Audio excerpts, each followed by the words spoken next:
එක හරි ලස්සනයි. ඒ වැස්සත් එක්ක තමයි මේ තියෙන්නේ. මේක බොහොම ස්වභාවිකයි. ඒ ස්වභාවිකත්වයත් එක්ක ඒ වැස්සේ අඳුරත් එක්ක. හැබැයි දැන් නම් ඉතින් අපේ ඉක්විප්මන්ට් තෙවෙන්න පටන් ගත්තා. ඒ නිසා නවත්තන්න ඕනේ. ඔහොම නවත්තන්න එපා. I have to say that I am really enjoying my life.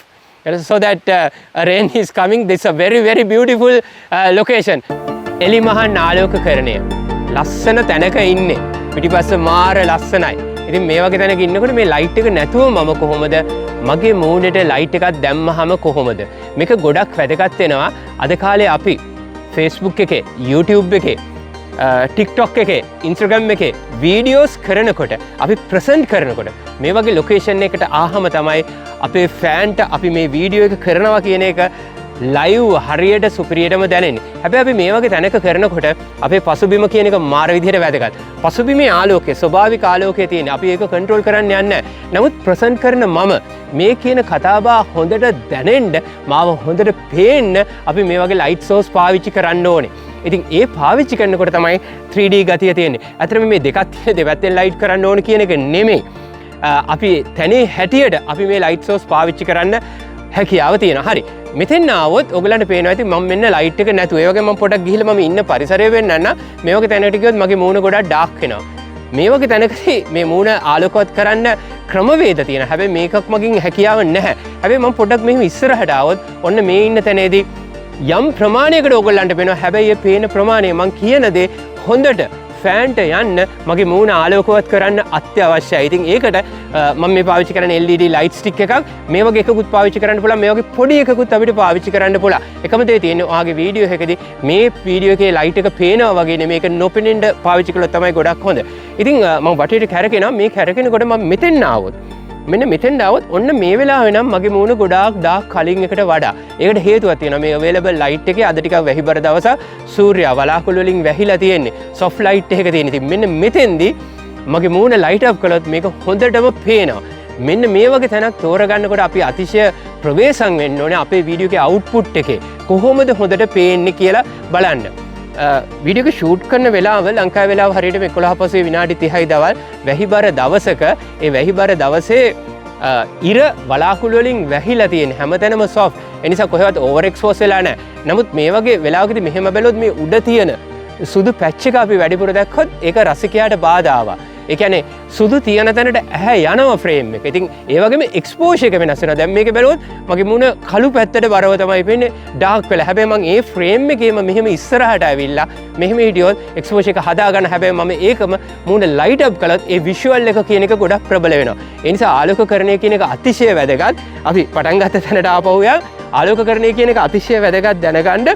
අපි අරමුණක් සහ පසුබිම අපේ ඕනම ඡායාරූපයක ඕනම වීඩියෝ එක අරමුණ සහ පසුබිම කියලා දෙකක් තියෙනවා.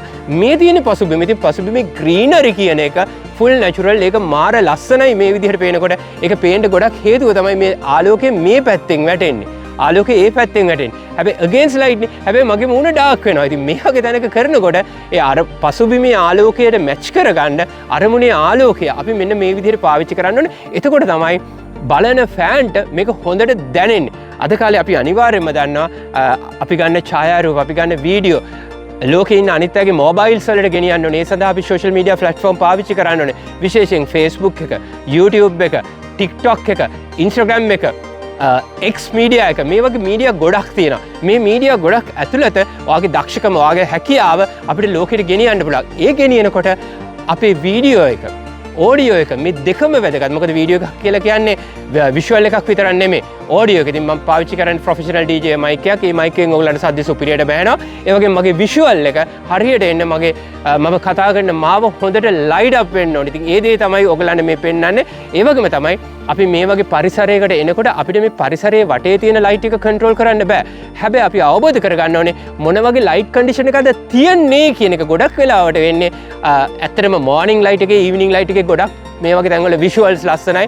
නමුත් අපි තැනකට යනකොට ඒ වෙලාව පරක් වෙලා හෝ කලින් හෝ ගියොත් අපිට බර්න් අවුට් වෙන ඡායාරූප දැන ලැබෙනවා. ඉතින් අපි ෆොටෝ එකකදී සහ වීඩියෝ එකකදී කොම්පොසිෂන් එකවත් රූප රචනය කියන එකත් අනිවාර්යයෙන්ම වැදගත්. නමුත් මම මේකෙදි විශේෂයෙන් කතා කළේ ලයිට් කන්ඩිෂන් එක ගැන ආලෝකකරණය ගැන.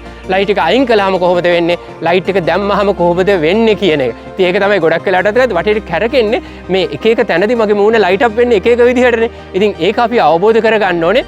ඒ වගේම තමයි තව දෙයක් තියෙනවා. අපි S2 බලලා නෙමෙයි අපේ තියන්න ඕනේ. අපි අපේ විෂුවල් එක බලන්නත් ඕනේ අපේ කැම් එකේ view finder එක තුලින්. ඒ view finder එක තුලින් අපි මෙහෙම බලනකොට පේනවා මෙතන ඉන්නකොට මේක කොහොමද වෙන්නේ? මේ ලයිට් එක දැම්මහම කොහොමද වෙන්නේ කියලා. ලයිට් එකක් මේ වගේ පොඩි වැස්සකුත් වෙනවා. ඉතින් ඒක බොහොම නැචරල්, රයිට්? ලයිට් එකක් මෙහෙම දානකොට රයිට් ලයිට් එකක් දානකොට ඉතාමත් වැදගත් වෙන කාරණා කීපයක් තියෙනවා. ඒ අතරින් වැදගත් වෙන කාරණාව තමයි එකක් අපි බලන්න ඕනේ. මගේ පසුබිමේ එක්ස්පෝෂර් එක මොකද්ද? මොකද්ද අනාවරණය? මොන වගේ ලයිට් ඉන්ටෙන්සිටි එකක්ද තියෙන්නේ කියන එක. ඒ වගේම මගේ ලයිට් එකේ ඉන්ටෙන්සිටි එක අනිවාර්යෙන්ම මම බලන්න ඕනේ. ඒ වගේම තමයි අනිවාර්යෙන්ම කෙල්වින් අගය කියන එක. ඒ කියන්නේ අපි කලර් ටෙම්පරේචර් එකක් කියනවා. මේ පරිසරයේ කලර් ටෙම්පරේචර් එක කොහමද? ලයිට් එකේ කොහමද කියලා. ලස්සන ආශිර්වාද වැස්සක් මේ වගේ ලයිව් වීඩියෝ එකකට ඉතින් ඉන්න තැන පෙන්නන්න I have to say that I am really enjoying my life. So that rain is coming. This is a very very beautiful location. වැස්සත් එක්ක දැන් මම මෙහෙම හිටියොත් දාක් ඇති. හැබැයි මේ වැස්ස කියන්නේ අපේ ජීවිතේට ආශිර්වාදයක්. කිසිම දෙයකට අපි අපේ ටාගට් වලට යනකොට පොඩ්ඩක් අපි කිට්ටු කරලා පෙන්නමු වැස්ස වෙන හැටි. වැස්ස කියන එක හරි ලස්සනයි. ඒ වැස්සත් එක්ක තමයි මේ තියෙන්නේ. මේක බොහොම ස්වභාවිකයි. ඒ ස්වභාවිකත්වයත් එක්ක ඒ වැස්සේ අඳුරත් එක. හැබැයි දැන් නම් ඉතින් අපේ ඉක්විප්මන්ට් දෙවෙන්න පටන් ගත්තා. ඒ නිසා නවත්තන්න ඕනේ. ඕම් මින් නවත්තන්න එපා. රයිට්. ඔයගලත් එක්ක එකතු වෙන මම ෆොටෝස්ටාර් ඇකඩමියේ ලලිතා බේසුන්දර. ඔයා ලෝකේ කොහේ හිටියත් අපේ ෆොටෝස්ටාර් ඇකඩමි එකේ ක්ලාසස් කෝසස් වලට එන්න පුළුවන්. සියලු දෙනාට ජය වේවා කියලා ප්‍රාර්ථනා කරනවා ෆොටෝස්ටාර් ඇකඩමියේ ලලිත අබේසුන්දර.